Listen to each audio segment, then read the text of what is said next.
Mr. President, I'm delighted to welcome you and Mrs. Trump to Buckingham Palace this evening, just 12 months after our first meeting at Windsor. Visits by American presidents always remind us of the close and long-standing friendship between the United Kingdom and the United States.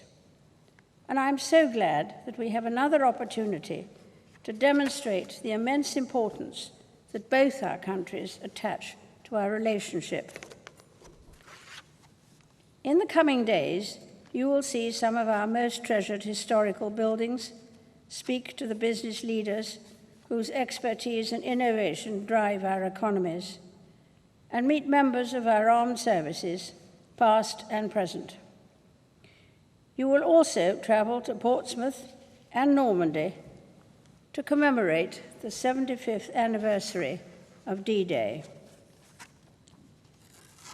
On that day, and on many occasions since, the armed forces of both our countries fought side by side to defend our cherished values of liberty and democracy.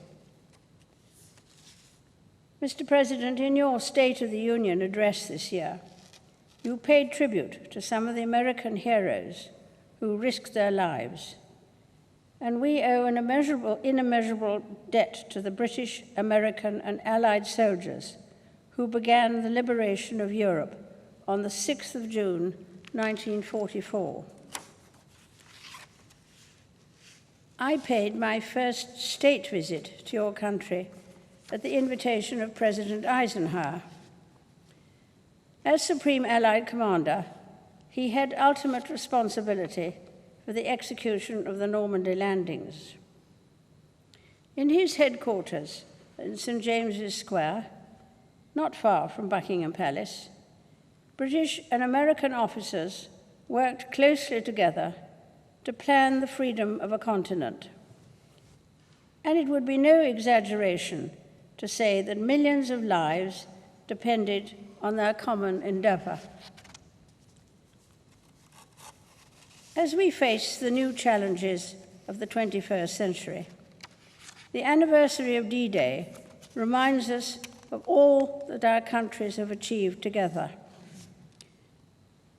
After the shared sacrifices of the Second World War, Britain and the United States worked with other allies to build an assembly of international institutions to ensure that the horrors of conflict would never be repeated.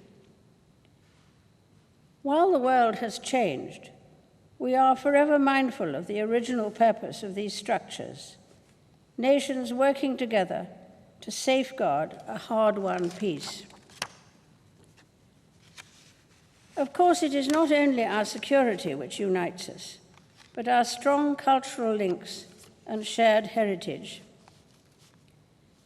Every year, there are almost 4 million visits by Americans to the United Kingdom, with a great number claiming British descent.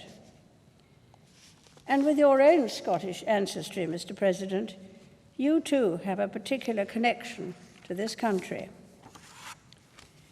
We are also bound by the strength and breadth of our economic ties as the largest investors in each other's economies. British companies in the United States employ over 1 million Americans, and the same is true vice versa. Mr. President, as we look to the future, I'm confident that our common values and shared interests will continue to unite us.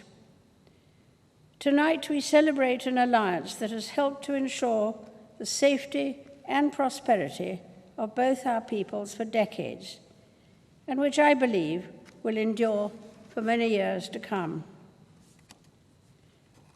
Ladies and gentlemen, I invite you all to rise and drink a toast to President and Mrs. Trump, to the continued friendship between our two nations, and to the health, prosperity, and happiness of the people of the United States.